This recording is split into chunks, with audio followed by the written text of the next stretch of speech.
So back to you, Uncle Dennis. Talk to me. Yeah, we go way back. Oh my God. we go way back. You know, it looks like we're still in the arts. You know, I'm still Yes. doing a lot of entertainment, a lot of media, and culinary arts is also arts. So you have side note here. Me and Uncle Dennis, we started rap back in Kenya back in the day. You know, the first rappers to rap in Swahili and to be featured on the first videos. The first video to ever drop. So we're pioneers. You know, if truth be told, I'd be Dr. Dre and Dennis would be who? You'd be Snoop. Yes. But it is what it is. You know, we went on different timelines. You know, we went to I'm in the States, but we're still here. And Radio Majuu, I brought it back, just to have a voice, because at this time everybody got to have a voice. I mean, if you out there and you're feeling some kind of way, say something, bring it up, and let's chop it up, and let's see how we can help each other. So BMW, long live BMW, Black's Most Wanted. Yes, that will always be BMW. Maybe one day when we're a little bit older, we'll drop a single. We do a single. We can do a single for the OG. Yes. Maybe a video or documentary. All right. So, I have one question, maybe two, for Mr. Mike. About the elections in Georgia. We saw the disaster that happened over there, and then also the diaspora and voting patterns. You touched on it a little bit when you're describing how your campaign went, and then obviously the state of the diaspora. That's what we look at here at Radio Majuu. So Dennis, take it away. Show us how to make Kachumbari. Yes. Now, Kachumbari. Now, like I said, the key ingredients: onion, lemon, chili, tomato, dhania, coriander, you guys call it cilantro. Those are the key ingredients. I've got olive oil, and my twist is nguru. Nguru is a swordfish. You remember going to the markets and you get nguru, especially in coast.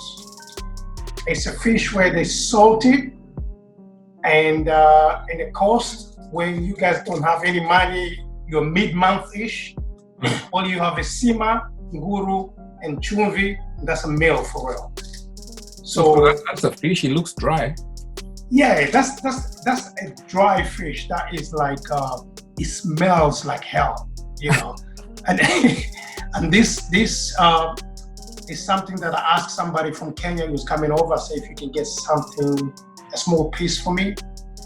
And what I do is I use it as seasoning. So if I'm making a fish stew, all you need is a tiny bit of this, and it lifts up the whole dish.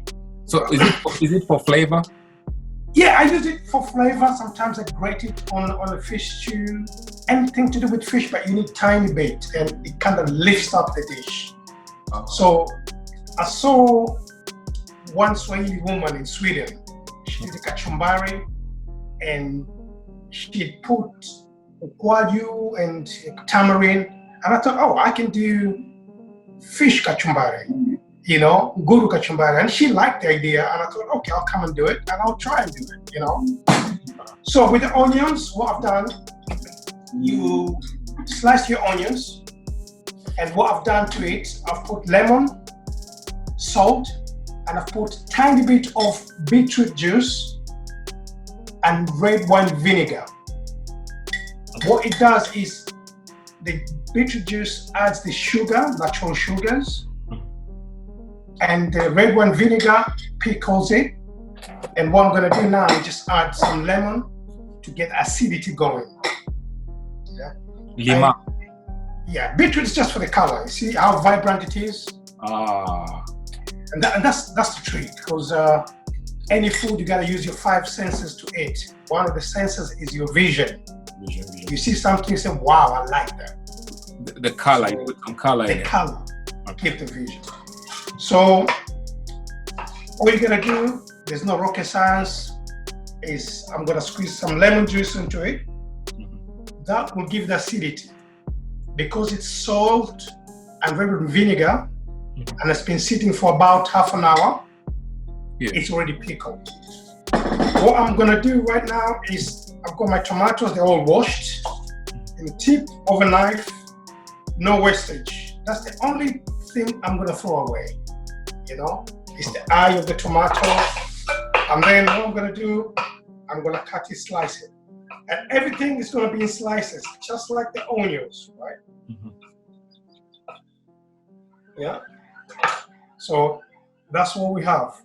See, all thin slices goes in there again at the tip of the knife. I don't know if you can see properly.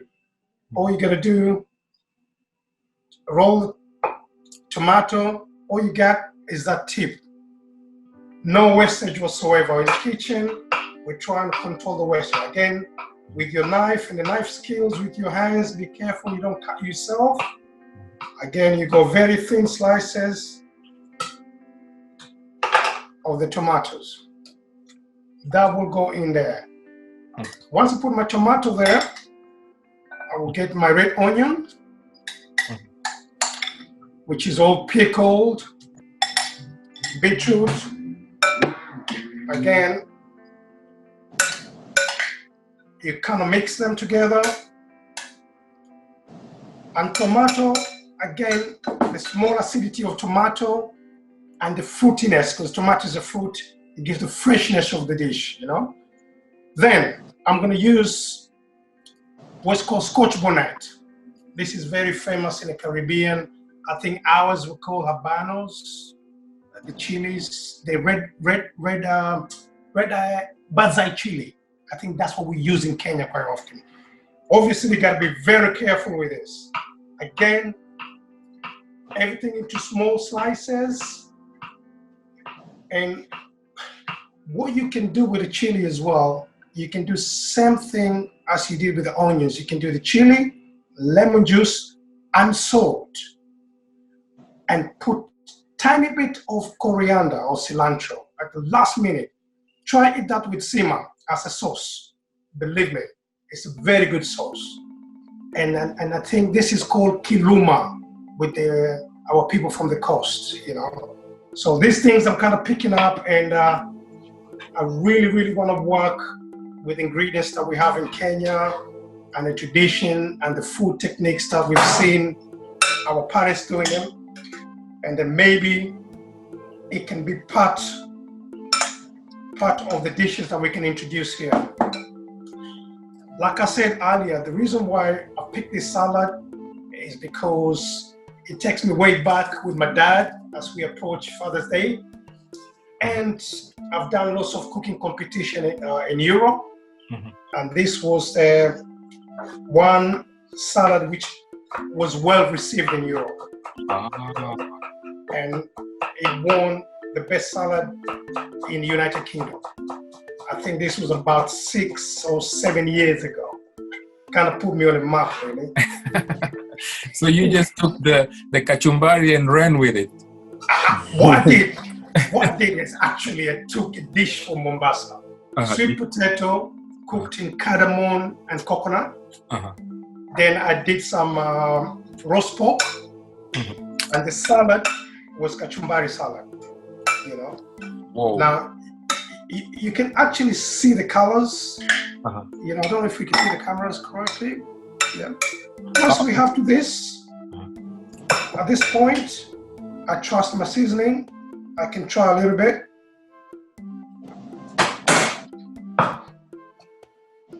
You have to be very careful of the chili.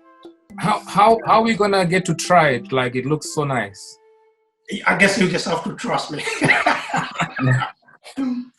All right. It looks like you're having a lot of fun. It looks like it tastes really good. Oh yeah, I mean, Kachumbari. Everybody knows Kachumbari back home. Like, I think it's the most used up salad, but very underrated. But once you know the basic of doing a good kachumbari, then you can anything. I've seen people adding avocado. I've seen people adding beetroot. I'm adding beetroot. I'm taking a step further.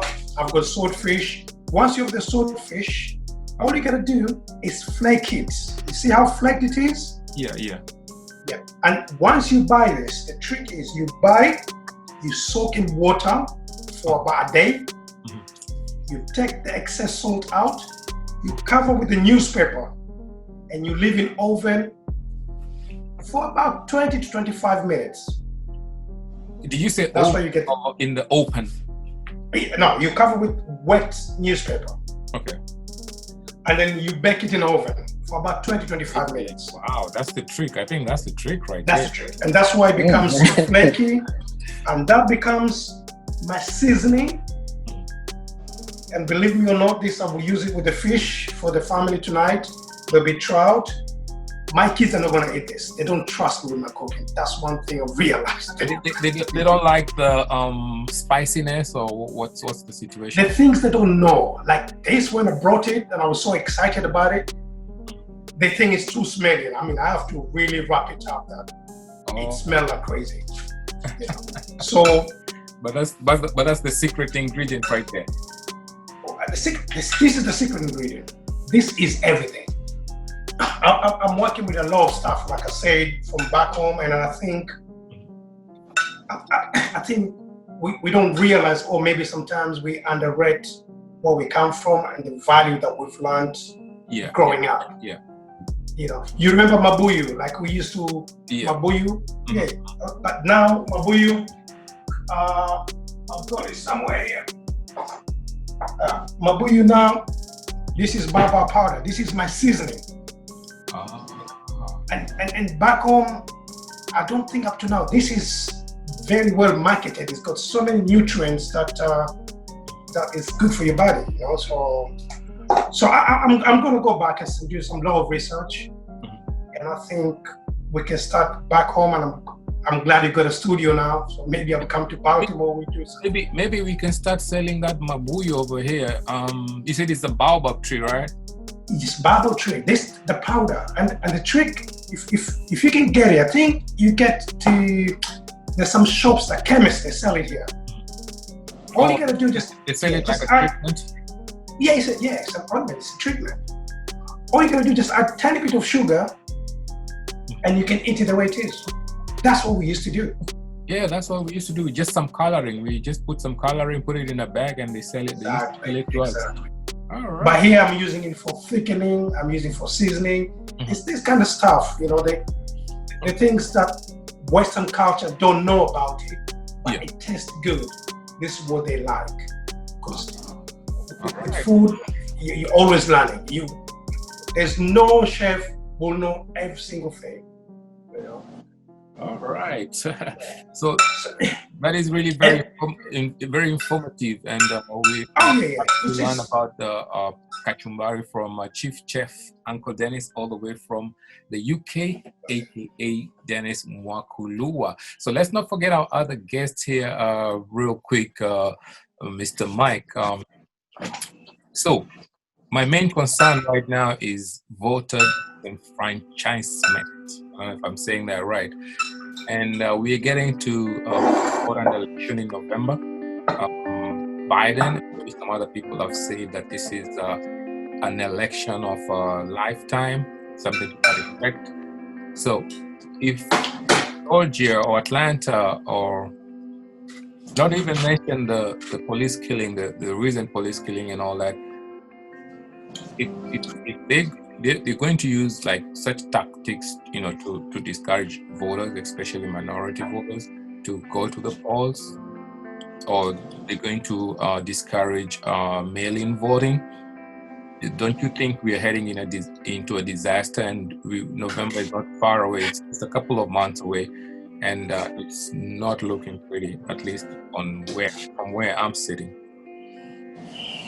Well, George, I first have to say, this is unfair. Dennis is a hard act to follow. Come on. That Kachumbari is a bomb. I'm personally distracted. It's hard to. I'm not. It's lunchtime. I'm hungry. I'm thinking how, even with Corona, I'm going to take that flight to the UK and try that Kachumbari. Listen, you welcome here. You welcome here anytime. I'm more interested what you want to say because I'm following the elections and the events which are happening over there, and I'm glad you're on the show because I really want to hear from a brother from your own mouth, like what the hell is going on.